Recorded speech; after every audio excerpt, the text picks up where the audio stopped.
I'm Matthew Peddie, the host of Florida Matters, and on this episode of Our Changing State Vote 2024, a potential change to how school board elections are run. School board elections are non-partisan now. That means for school board races, anybody, Republican, Democrat, no party affiliation or other, can vote in the primary elections, but that could change. There's a proposed constitutional amendment that would make school board elections partisan. To explain, here's Jeff Solacek, Tampa Bay Times education reporter. Well, it means that they'll have party labels next to their names starting in 2026, but that doesn't really mean that they don't now. Because even though people are running and put NP and they're not allowed to say, hey, I'm a Democrat, hey, I'm a Republican, they all but do it anyway. And so right now what we're seeing is a lot of partisan electioneering without using the partisan words. Everyone can vote in the primaries, so what is turnout like for school board races as it stands? Well, generally speaking, the primaries are when they hold the school board races, and they're not generally as well attended as the general election, but what they have is the ability for everybody to vote from the beginning. So everybody who does show up can participate. If they go to party primaries, what happens is the Republicans have their election, the Democrats have their election, and then it moves to the general election, and that's where everybody else can chime in. What about non-party affiliated Just candidates? like with others now, non-party races candidates would go to the general election without having a primary. So we have a primary election coming up on August 20th. Pinellas County has elections for school board members in districts 1, 4, and 5. I know this is one of the districts that you cover, so what's happening in those races? Basically what we have is a slate of candidates who are running from the pretty far right, and they basically go to Republican Party functions and look for support from there, in addition to going door-to-door knocking. And they're trying to, what they say is, flip the board. They want to create a new majority with two other board members who got elected 2 years ago, who ran on an essentially Moms for Liberty type campaign, and joined them to create a new majority. And we don't know what's going to happen afterwards if they win, but you have two candidates who are incumbents who have been targeted by Ron DeSantis. He named them and said he wants them out. And so we're waiting to see what happens if he puts any money behind that, because we know he also is trying to get those amendments defeated. Pasco County, it's another one of the counties in your wheelhouse, Jeff. There's a school board member to elect in District 4. What about that race? That race doesn't seem to be really as much impacted by these kind of partisan things. Pasco is quite different from Pinellas in a lot of ways. Even though it is a pretty Republican community, it's become a pretty moderate community compared to some of its neighbors. And so we're really seeing just two people who agree on a lot of things running against each other.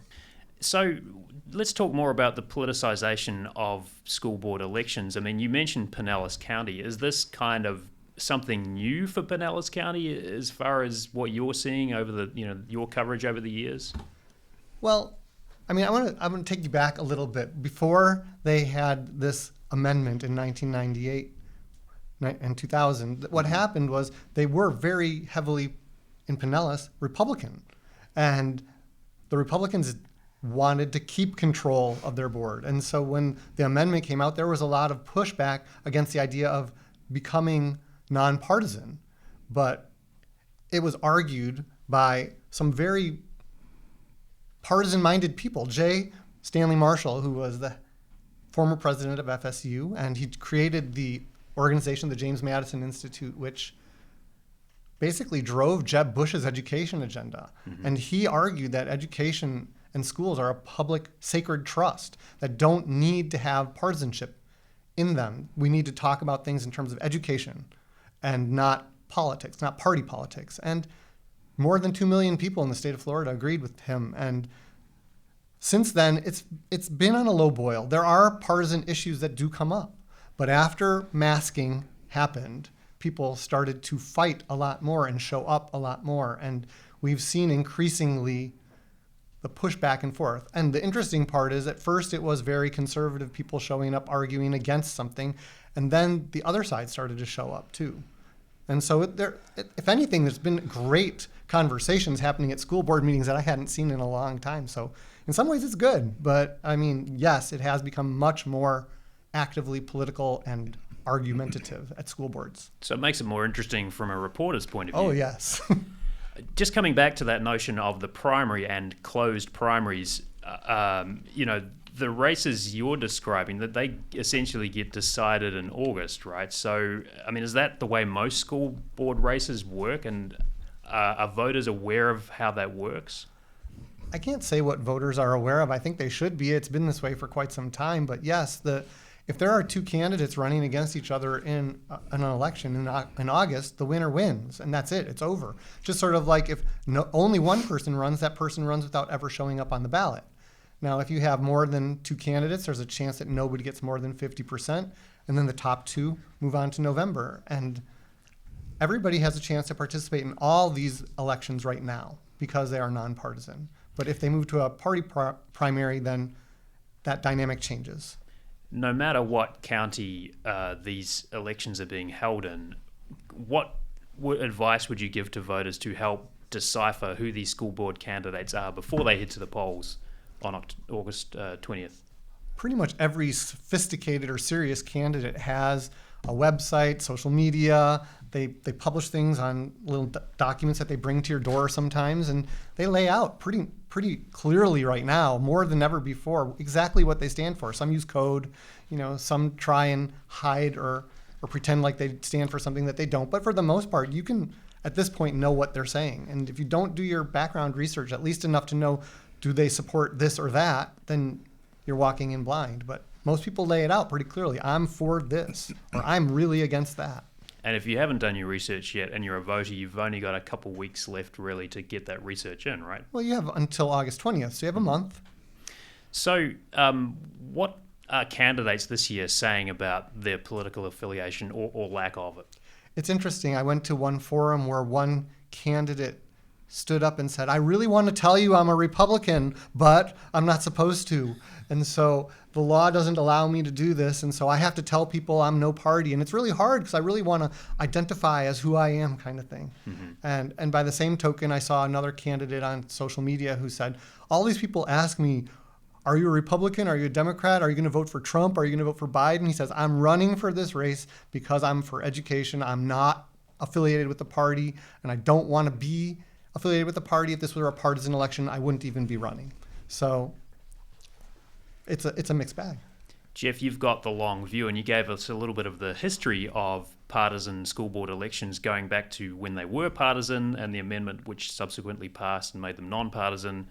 How would this amendment change school board elections if it passes? Well, I mean, basically, you would know who's a Republican and who's a Democrat very specifically and plainly. Aside from that, it might add some extra money into campaigns because right now the parties kind of surreptitiously give money to people, but they're not supposed to infuse campaigns with their money. But a lot of other things won't change. I mean, the Republican Party and the Democrat Party still have, for instance, campaign forums for the candidates, and they only allow the ones who are registered in their party to show up.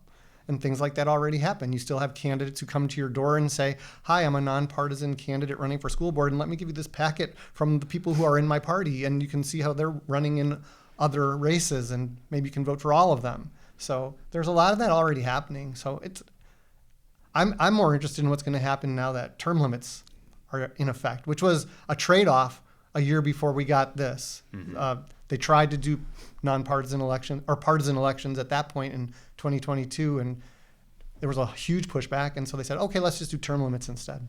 You've been listening to Tampa Bay Times education reporter Jeff Solacek, and I'm Matthew Peddie, the host of Florida Matters and Our Changing State Vote 2024.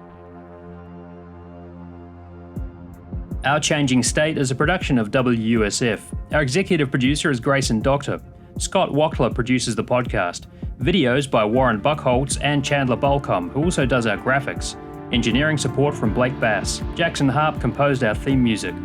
I'm Matthew Peddie. Thanks for listening.